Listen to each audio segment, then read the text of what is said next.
news tonight, vandalism at Cleethorpes Station, a new mental health service in Lincoln and perfect poetry across Lincolnshire.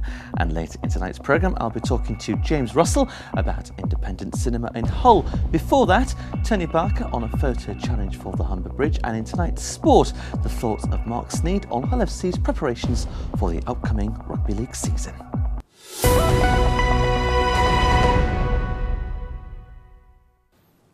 Hello, good evening. Welcome to Tuesday's programme with me, Luke Adams. First tonight, police have been conducting a series of warrants at a traveller site in Brigg today. It's following an increase of crime in the area. Officers have been deployed to the Riverview traveller site on Mill Lane. Investigations have led to key people being identified. Officers have warrants to gather evidence and make arrests. There's been no trains running between Cleethorpes and Manchester Airport today. It's due to vandalism. 4 trains had windows smashed while parked overnight. 1 train had 9 windows shattered. British Transport Police are investigating and CCTV footage is being examined. People with mental health problems across Lincolnshire can now access support thanks to a new service. Lincolnshire Partnership NHS Foundation Trust has recently opened a new psychiatric unit at Lincoln County Hospital. It will provide a safe space for patients to have a thorough assessment of their needs, as Simon Ringland explains. It's got capacity to take 6 patients where we can do a thorough assessment for 24 hours of their need, social care need as well.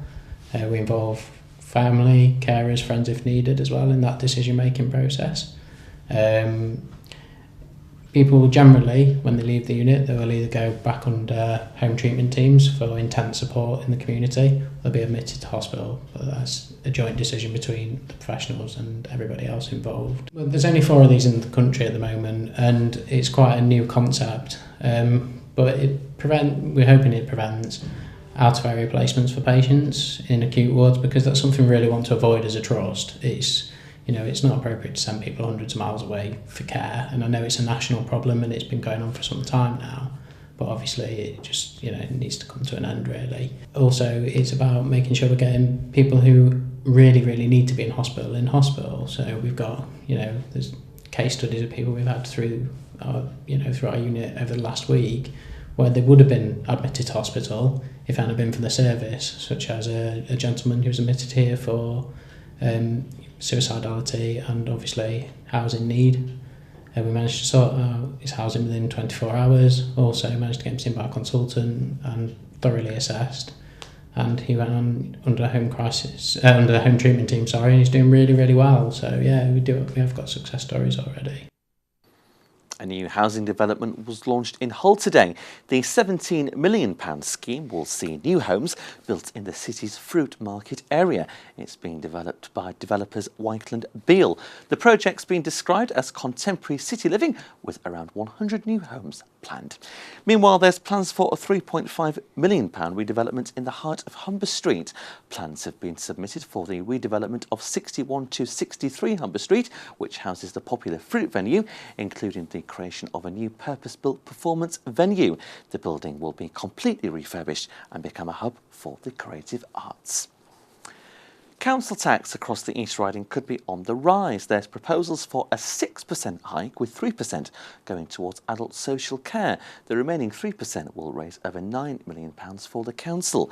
It means Band D properties will see a rise of nearly £80 a year. Councillors will discuss proposals at the end of the month. Vulnerable residents in Lincolnshire are set to benefit from Safe and Well checks. The initiative is being delivered by fully trained firefighters and aims to protect thousands of people from fires in their homes. The visits will include checks on smoke alarms, a frailty assessment and advice on cooking safely. A new poetry competition in North Lincolnshire is asking for contributions from people of all ages from across the area. A Sense of Place aims to capture aspects of life in North Lincolnshire. Winning entries will be published in an anthology. Councillor David Rose, Cabinet Member for Children, Families and Learning at North Lincolnshire Council, says the competition is all about taking a sense of pride in the area. We're calling the competition A Sense of Place. We're asking people to write a poem about North Lincolnshire to celebrate North Lincolnshire to identify the things that are important to them in North Lincolnshire, things that inspire them, something that they like about the place in which they live, or a person that they know in the community who's inspired them. So we think there's lots of ideas and opportunities for people to write about. It's a great place to live and to work, a great place to be educated, lots of wonderful landscape, scenery, landmarks. We've got Normanby Hall, we've got Humber Bridge, we've got lots of lovely villages, lots of churches. And it might be that people find something quite mundane about going to Ashby Market, going to the local shop, going to school. Might be anything that comes up, but what will emerge is an anthology of poems from local people about North Lincolnshire, which we hope will celebrate North Lincolnshire and give a real sense of place and a pride and belonging to a community. And if you want to get involved, you can submit your entry to Words Count at northlinks.gov.uk. The competition closes on the 23rd of March.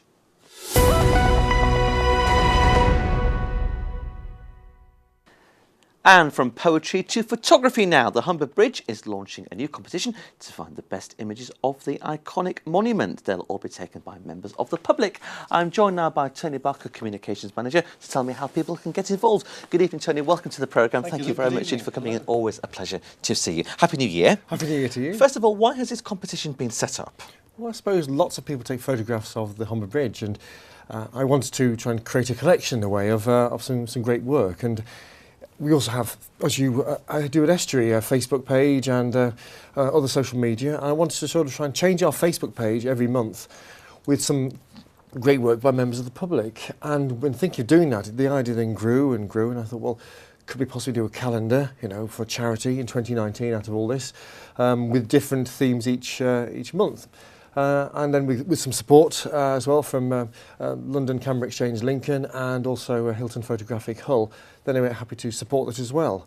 So it's grown from a simple idea to what can the members of the public produce from photography of the Humber Bridge. And simple ideas are always the best. And this has been, it sounds like it's been quite an organic process to get this off the ground and up and running. I was most nervous about the calendar idea because calendars cost and there's already a crowded market for that. But speaking to tourist information staff, they said, no, do it, and because we'll sell it.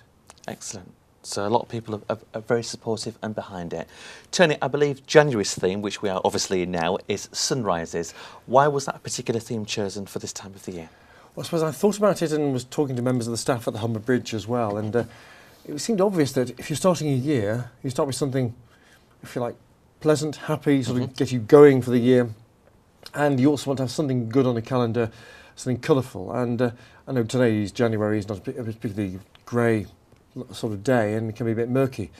But sunrise seemed obvious, starting the year with a lovely bright colour theme, and the sunrises have been wonderful over the bridge in December and January. Now obviously we're trying to work out now on pictures that we can get for January next year, so that's why I thought sunrises would be good. 24 images were submitted by the closing date, which was mid last week. The 5 judges who range from one of the cleaners to customer service team and across the board, 5 judges from across the team at the bridge have been looking at them. We'll announce the result tomorrow because I think there have been some differing opinions, so I've got to work out which one's which. But 24 was a really good start. Good. And the one for February, if people want to enter for February, it's going to be misty scenes over the Humber Bridge. People can submit pictures all the time. I just have to try and work out which headings, which themes they go into, because not all themes have been set for the year. I've got a good idea what they could be, but also I'm consulting with my colleagues as well. That's what they'd like to see. Yeah. Ultimately here though, Luke, it's about what would you have on the wall in the office or at home as a calendar shot of the Humber Bridge. It looks like a lovely structure all the time. It's Grade 1 listed, it's an iconic feature and people obviously have great affection for it. But I want a calendar that looks great and people want to buy as well. Absolutely. How can people submit these creative works of art? Okay. The main thing is, if it's going to be a Facebook image for a start, the winner that we announce tomorrow will go on our Facebook page initially. So there'll be some glory then for that. What you need to do is make sure you take a landscape picture that'll fit on a Facebook page and just Google Facebook images and you'll see what size is required. Okay. But let's not be too technical about this. Landscape for a start. Then when you've got your entry, in this case misty scenes for February, you send by February the 4th to competition@humberbridge.co.uk. That's competition@humberbridge.co.uk. Please don't send it via Facebook. We need the quality to be right and I need to have that emailed to me as a JPEG, please. Okay. That's all people have to do, and then look out for the other themes that will run out for March, April onwards. What I'm conscious to do though is for April and September particularly, is invite the staff themselves of the bridge to take their pictures, because everyone takes photographs on a camera or on a smartphone, whatever the media, it doesn't matter as long as it's good quality. And I want to involve the staff as well to submit their pictures twice for 2 occasions in the year, which means it won't be open to the public for those 2, but we'll let people know. There's plenty of opportunity otherwise for the public. But the thing is, it's making it available for everybody. Other key thing to say is, don't think it has to be a picture taken right now, this year. It can be from last year, or a belting picture you're so proud of, and it's just on your computer at the moment. Submit it. Yeah. Competition at humberbridge.co.uk for misty shots by the 4th of Feb. But send anyway with all the details so we can contact you. And is there a social media hashtag? Is it hashtag Your Bridge? Your Bridge, yes. That's the competition name anyway. Great. So by all means use that, but that's just for Facebook if you're sending pictures in. We really want stuff to be sent by email to us if possible, and send away, and hopefully we'll have a great calendar for charity body of work by the end of the year. 2019, and somebody's going to have to win a wonderful trip to the top of the Humber Bridge and a photo masterclass. You're very passionate about it. Thank you very much, Steve, for coming in this Tuesday evening. Thank you. Time for a quick break right now. We'll see you in part 2 for more of the day's news.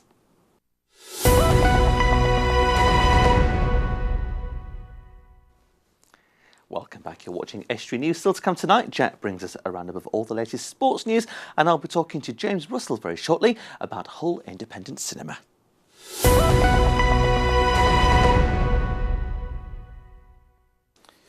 Businesses across Lincolnshire will be able to find out about EU funding opportunities. A workshop will take place in Alford, showcasing opportunities for micro, small and medium-sized rural enterprises in the Greater Lincolnshire area. The European Agricultural Fund for Rural Development is investing over £4 million into projects focused on food processing, business development and tourism. People can also find out about the LEADER programme, which provides grants to support projects that help grow the rural economy. The event runs from 10:30 a.m. at Alford Manor House on West Street on the 23rd of January. There's a drive to recruit more foster carers across the East Riding. East Riding Council is looking for people who are willing to be a short break foster carer for a child with a disability. It would enable parents with respite by looking after their child for a few hours a week or a regular weekend stay. People can find out more at a drop-in event which is being held on the 20th of January at East Riding Leisure Halton Price from 9:30. Nearly 100 young people are set to come together for a rock extravaganza in Bridlington. Let's Rock 2018 will showcase the best young musicians from across the East Riding and Hull. Bands including Hull's Freedom Road and Bridlington-based Remarkable Rock Orchestra and Choir form part of the lineup. The event takes place at Bridlington Spa at 6 p.m. on the 20th of January. And North Lincolnshire's biggest swimathon is taking place in March. It's to get as many people as possible taken to the pool for charity. Teams of 6 swimmers will have 50 minutes to swim as many lengths as possible. More than 300 people are expected to take part, which takes place on the 4th of March at the Pods in Scunthorpe.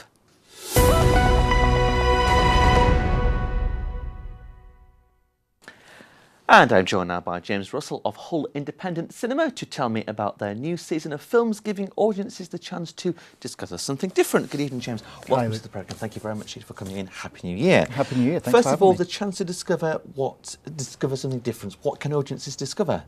Well, the whole purpose of Hull Independent Cinema is encapsulated in that slogan, discover something different. We know that people love film. Across the industry, people are watching film more and more often. But of course, the films that we hear a lot about are the big blockbusters. We've just had the new Star Wars film come out, of course. And they're fantastic. And everyone at Hull Independent Cinema, we love those films too.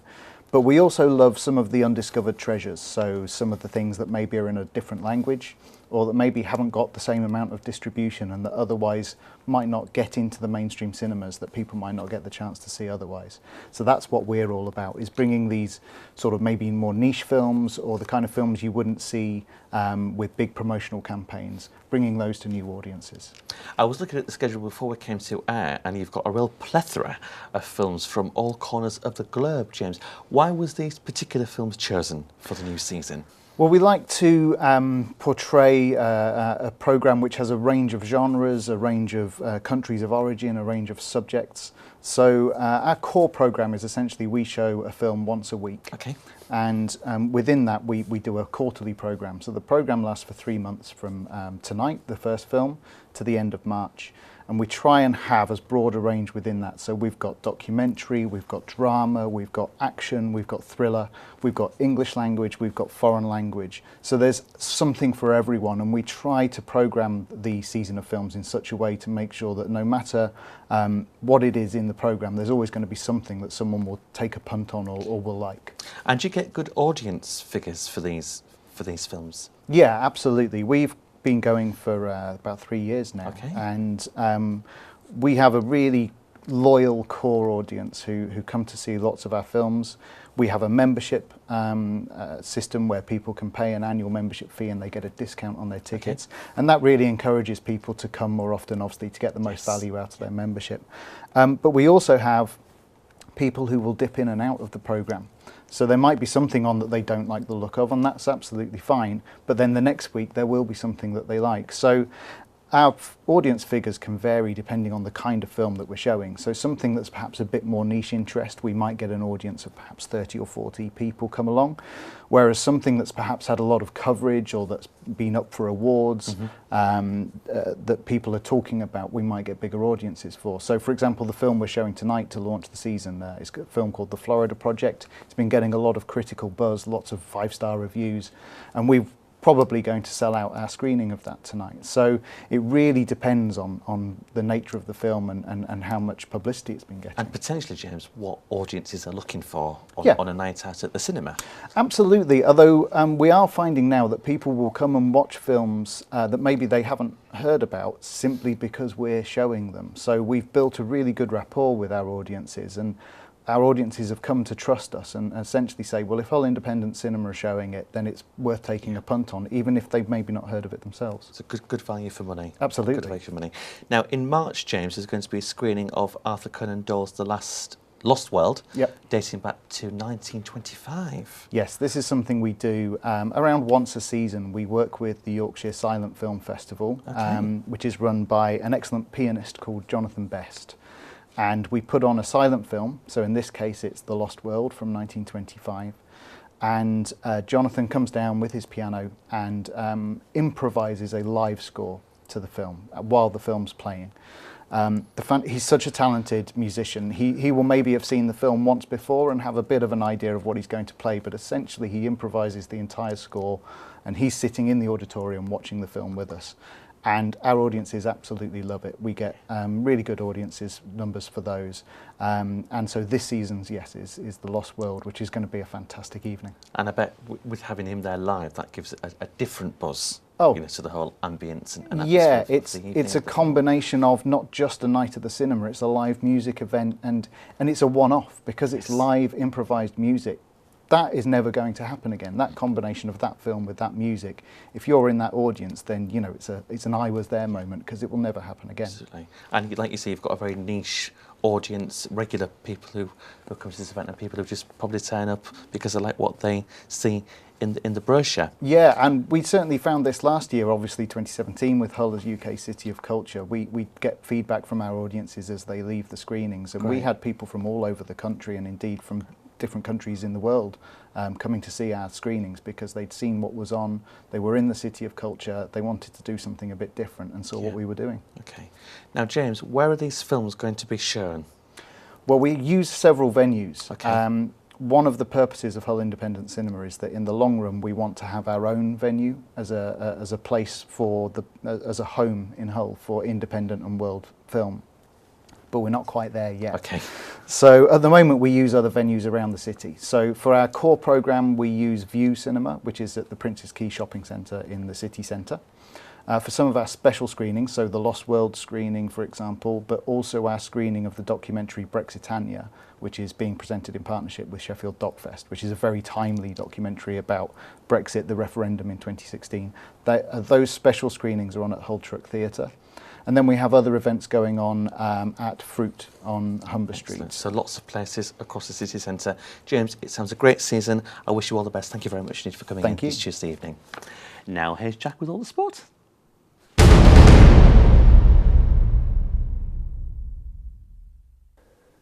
We'll start with Rugby League, and it's just over 3 weeks until the 2018 Super League season gets underway. One of our top local sides, Hull FC, will begin the campaign as Challenge Cup holders for the second year in a row. A key part of the Black and White's recent success has been Mark Sneed, who made history by being the first player to win the Lance Todd Trophy back-to-back. I caught up with the man himself at the club's training ground. Do you miss playing week-to-week league rugby? Yeah, definitely.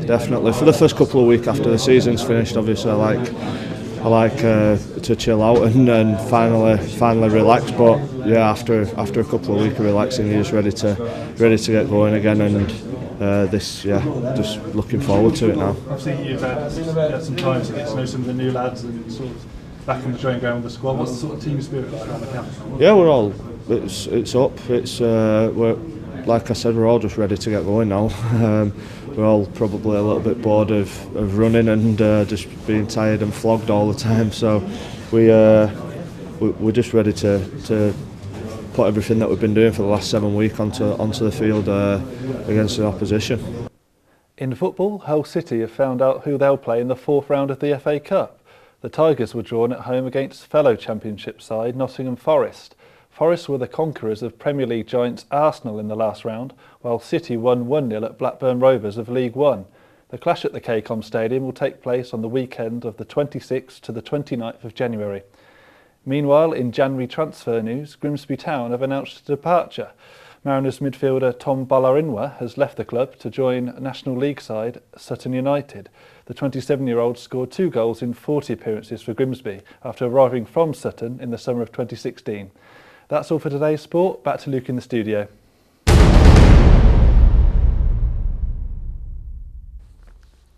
Thanks very much, Jack. And that's it for tonight. Thanks to my guests today.